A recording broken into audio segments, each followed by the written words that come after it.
Okay, well, thank you, everyone. Thank you for coming. It's Friday morning at 10 o'clock. I'm making a point of saying that because some of the information I'm going to give will probably be dated by the end of the day. Things are moving very quickly, but a couple of points I want to touch on, then I'll open it up for questions. Number one, as we know, the governor extended the stay-at-home order. It was set to expire on April 7th. That's been extended to April 30th. So I have, as a consequence of that, I've issued the second emergency order declaring a local state of emergency here in Joliet. That will be on the council meeting on next week on Tuesday the 7th to be ratified. And the idea being that our local state of emergency is going to follow the governor's declared disaster or state of emergency. With the proclamation that was issued yesterday, a couple of things have been kicked in. Number one, we have the ability to, or we're setting up the ability to have council members attend the meetings from their houses to be video chatted into the meeting. That will be acceptable if city council members don't want to come to their meetings. We are going to continue to limit the size of council meetings to 10 people. We did that at a meeting 2 weeks ago, but we will keep the 9 council members and 1 staff member present inside the meeting. The meetings are going to be broadcast live on TV, on local TV, and live streamed as they've always been. We're going to cut back any non-essential council or committee meetings. So specifically, next Monday's pre-council meeting has been canceled. We're going to do it all on Tuesday. There are some committees that are still scheduled to meet. Other committees are not meeting while the stay-at-home order is in place. And then finally, we made changes to the public comment rules. The governor modified or suspended the Open Meetings Act. There still are rules that need to be followed, and locally, we want to make sure that local people have their say in the meeting. So we've implemented a system. Number one, people can submit written comments via the city website. Those will all be given to council members for them to read. And then during the meeting at the appropriate time, either at the beginning or at the end of the meeting, or if it was a public hearing, there will be an opportunity for people to call in and have their voices heard in live time at the council meeting, which will be broadcast over the air. On the city's website, we have instructions as to how we're going to do that, but there will be a sign-up period for the call-in for several days prior to whatever meeting that takes place. And then, according to that sign-up list, during the meeting, city staff will be calling people and allowing them to have their voices heard at the city council meetings. Our legal staff has looked at this and has talked to the Attorney General, and we believe we're in full compliance with both the governor's orders and with what remains of the public or the Open Meetings Act. Regarding city services, there has been no major disruption in city services. Our city continues to operate and operate effectively. There have been modifications made, but we are keeping services up. Police, fire, street department, water department, they're all operating as they should be. I want to commend our city staff. I want to commend all the department heads. We've been meeting 4 or 5 days every week to modify what's happening here. But I just want to let Joliet residents know, as I said a couple weeks ago, the city of Joliet's not going to shut down, and we haven't. We're continuing to operate and operate effectively. One bit of bad news, we did have this week our first employee test positive for the COVID-19 virus.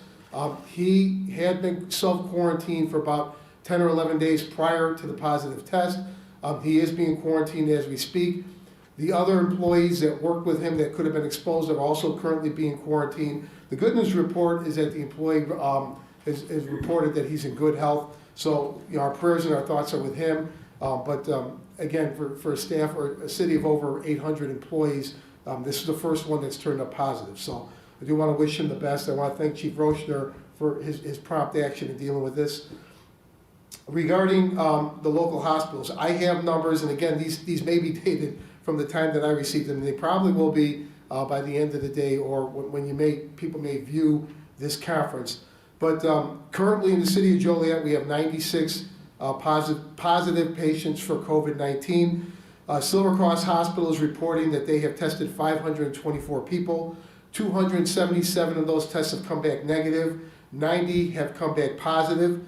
They've isolated 62 people. There are 24 people inside Silver Cross that they are classifying as persons under investigation, and there are 38 positive patients with COVID-19 inside Silver Cross Hospital. St. Joe's Hospital currently has 20 people classified as persons under investigation and 38 positive patients inside St. Joe. St. Joe's also is almost finished converting an entire wing of their hospital for isolation for cases. So, a lot's been said at the state level, at the federal level about the first responders and the medical professionals, but I just want to chime in and give our thanks, and I think our whole community owes a debt of gratitude and thanks to the doctors and the nurses and the people working at the hospitals for the incredible job they're doing. They're under incredible strain, but I can assure people our local hospitals have absolutely stepped up and met the challenge, and I want to personally thank the hospital administrators, the doctors, the nurses, all the staff members for the work that they're doing for our residents. This week it was widely reported the issue with Stateville Prison and the overload of St. Joe's Hospital. Was reported earlier, the National Guard has been deployed to the Stateville Correctional Center. They are currently on site. As we speak, they are setting up a separate hospital, a MASH unit inside Stateville Prison. So currently our local hospitals are still receiving Stateville patients, but that's going to come to an end as soon as the National Guard is ready to go. And again, I want to thank Governor Pritzker and his team. I think our State Senator Pat McGuire and our State Rep Larry Walsh Jr. also played a big role in that. So thank you everyone for helping St. Joe's Hospital and also getting the people of Stateville the proper care that they need without overloading our local hospitals that are here for Joliet residents. Regarding the Will County Health Department, this has also been widely reported that they've had an outbreak within the health department. They did send us a message. They want us to report that their coronavirus hotline remains open Monday through Friday from 8 a.m. to 4 p.m. The phone number at the health department is 815-740-8977. So if you have any questions, the health department does have staff that's working, and they will do what they can to help you and answer your questions. There's a couple other points I want to touch on. We have been, at least once or maybe twice a week, we are engaging in conference calls, two different sets of conference calls. One with other local municipalities to share information, bounce off ideas off each other, what each other are doing, and the other with some of the community providers, really United Way and Mike Hennessy, and they're the umbrella, and all the agencies are falling under the United Way with the school districts, the library, the park district. A lot of social service agencies are getting together, and we're actively working with them. So I want to thank, again, all our local partners and then the other communities. Everyone has really pulled together. I think we're all in a similar boat. Joliet obviously is bigger than any other city in our area, but we all have the same problems and the same concerns, and it really is great to see the community come together. And then obviously all the volunteers, they continue to pour in, not just to those agencies. I'm getting emails or phone calls, people now that are actually offering up their houses or wings of their houses for Joliet employees who are first responders who may not want to go home and expose their families. So that's been overwhelming. I've reported that every time I come up here, but the local response and the outreach has been terrific. And there's a lot of people in our community that deserve thanks. The city has created a business assistance webpage on our website with up-to-date information regarding loan assistance for local businesses and guidance regarding recent changes to business regulations. The Kendall County Health Department has been very active and in great communication with the city of Joliet. They have created a webpage dedicated to COVID-19. This is www.kendallhealth.org/community-health /novel-coronavirus -2019-NCOV. So obviously no one got that wrote that down. We're going to put that up on our website, but we also have handouts if any of the media wants to publish that. But thank you, Kendall County Health Department. They've been great and again, very, very active in their communications with the city of Joliet. So the one final topic I want to talk about, I've been getting a lot of questions about the city's ability to set up an off-site hospital. I think a lot of people have seen what happened in Chicago or what's happening with McCormick Place and what the city's role is. So I'm going to have Interim Chief Greg Blaskey talk about that briefly, about what the city's role would that be. I will say that we've actively talked with several different sites in Joliet. Brad Stab in the Joliet Park District have offered up their facilities if needed.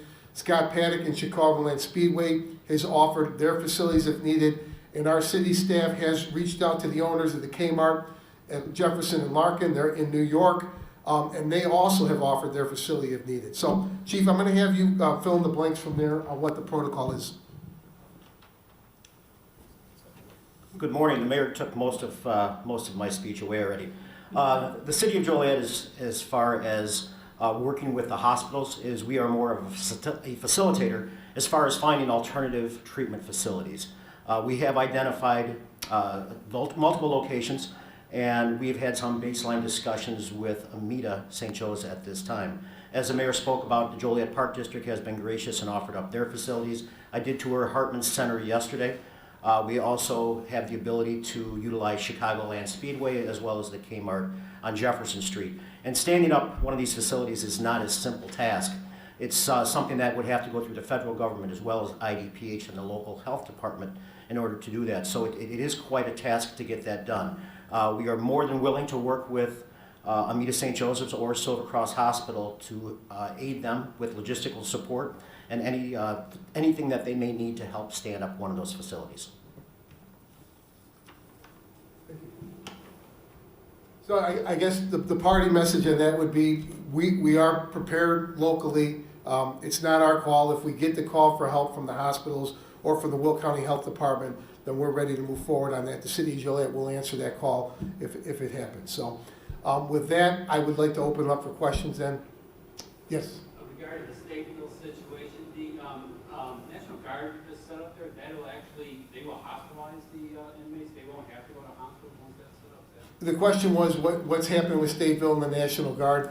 That's our understanding, that when they get up and functioning, and they're there right now setting up, that they will handle their problems internally and they will not be sending patients to local hospitals again. Will the ones that are there that aren't like critical, will they go back to the prison, to the next hospital, or will they stay at St. Joe's? The question is what's going to happen to the people who are already in the hospitals. I don't know. I do know that several have already been dispersed from St. Joe's to different hospitals, and I know of two that have been sent back. I believe some are in critical condition, and I'm not sure if they're in a position to be moved or not. Yes? So obviously you want to be prepared, so you're looking at these off-site hospital possibilities. Do you know how close you are to meeting them, or is this just a matter of being prepared? Yeah, Greg, you want to answer that? This is us trying to get ahead of the curve. If the need arises from either one of the hospitals and they reach out to us, I would rather have us those places designated well in advance before we had to look for them the day of.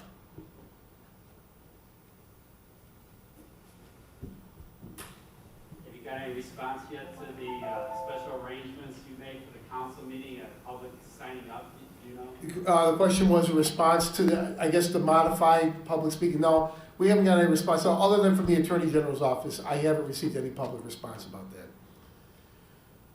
Yes, sir. Off like what you said, but I know that's a few times. As far as like local like bars, restaurants, different alcohol sales, what can they do curbside? Is it the way I read? Can they serve or sell like a case of beer, but not like a picture of a mixed thing? We were asked by a few residents. Right. The question is about what local bars and restaurants are able to sell curbside. Obviously, food. The issues with alcohol. If the alcohol is packaged, we have a couple microbrews in town that can sell packaged alcohol, and then some other facilities have approached City Hall. If it's sealed and packaged, we're going to allow them under these circumstances to sell it. The idea being, if somebody breaks the seal, law enforcement can tell that it's not in the condition that it was sold in. So we believe that's in compliance. It's something that we normally don't do, but under these circumstances, we're trying to help local businesses any way we can while having them be responsible with what they do. Have you had to enforce the order at all in terms of stopping restaurants or bars from acting against the order? The question was enforcing the order. No, I think we've had really good compliance in Joliet. We've had a lot of restaurants inquire as to what they can or can't do, and other businesses too inquire. So we've answered, as far as the Liquor Commissioner, we've answered their questions, I think, as best as we can. With other businesses, after the governor's stay-home order was issued, we referred them, we gave them all the documents we had. There was a lot more than what was said at the press conference, what was actually released with all the exceptions of different businesses. So we would forward those documents to the businesses, but ultimately we were letting them decide for themselves what was right or not. If there were violations or complaints, we've documented them and forwarded them to the state. The weather being nicer here, and you see people kind of gathering outside, or if there are kids playing playing big basketball game. Do you guys have any plans, or like in front of the police department, to go and break these things up and try and enforce this and say, hey, you know, there's 25 people here in this driveway, you're not, you know. The question is, with the weather being nicer, there's more people outside and congregating, what are our police doing? Is that the question? Yeah, what's the plan, I guess? Yeah, we've received some of those calls already. We are sending officers and, you know, trying to educate the public on what's going on and making them realize, you know, it's going to be a lot quicker if they stay inside for them to get out and enjoy it like the rest of us. You know, on that note, you know, driving in this morning to work, there's a lot more cars out on the road this morning, and if you don't need to be out, please stay home like the governor says so we can get through this. I think it's very important, you know, for people to stay home. So in terms of, then people comply, when you talk to them about it? Yes, everyone's been really good about it and has complied, and you know, I want to thank the public for that. I mean, I get the cabin fever part of it, but you know, you got to make sure you know what's really at stake here. You know, is everyone's safety.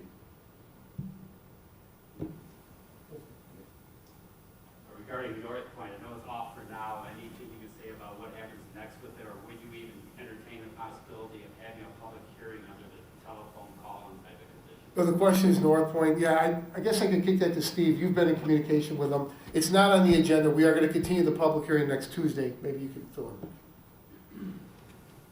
Steve Jones, the interim city manager. We have had communications from North Point about the critical need for a decision to be made at some point. Obviously, the uncertainty, not only from the city side, but from what's happening with regard to the lockdown order at the state level, those are things we don't know. Will this be an April 30th lifting? Will this go to June? I mean, they're concerned. We're reacting to their concerns. Ultimately, at the meeting of the 7th, the City Council has to open the public hearing again because this is a continuation of what has already been published, and City Council will have to set a date by which we open the public hearing again. So my guess is there'll be some discussion at the council dais about a date, but it's uncertain. There's nothing we could add to that just due to the fact that we're operating with an April 30th timeline now, and if it's extended, then it creates additional delays. When you say you're operating with April 30th, so that means it wouldn't be postponed to the next meeting, or it could be the next week before? That's a council discussion. It hasn't happened. The only thing I'm talking about the April 30th is that's the date that the keeping rooms and meetings to 10 people is in place. So the uncertainty that exists with that date is something that is a concern to North Point. It's a concern to us because this is obviously a very important public policy issue. We've had strong opponents and strong proponents on this project, let alone the fact that it's $1 billion potential local investment. So obviously it's a big issue. We just need to grapple with it.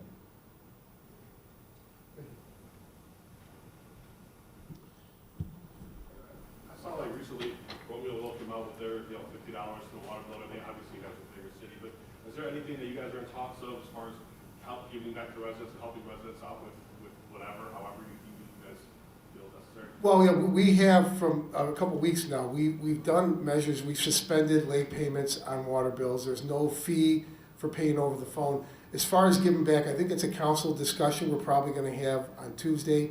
I know, speaking with some council people, there's some murmurs about taxes were raised a few months ago and whether that should be readdressed or not, local residents. We also, I think, are going to have a good discussion about the city finances because obviously revenues are really drying up. And again, it's not a Joliet issue, but I think it's something, I've been privy to some conversations, the rest of the council hasn't. So I think it's something that we're going to speak about publicly Tuesday and have a public conversation about it. I want to thank you for coming out. Again, I just want to thank all our residents. This is obviously a very difficult period, something none of us have gone through before. As Chief Rocher mentioned, the stay-at-home order is difficult. The weather's turning nice, and I know there's cabin fever. I think, again, as I said the other day, we all can play a role in this. The more we comply, the more likely it is that this virus is going to pass by and things can get back to normal.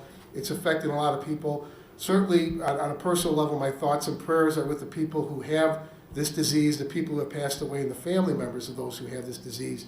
It's a horrible period. but I am proud of the response from our city staff, from our first responders, from our health responders, and from the people of Joliet who are stepping up. So I want to thank everyone. Thank you for coming out, and have a great weekend. Thank you.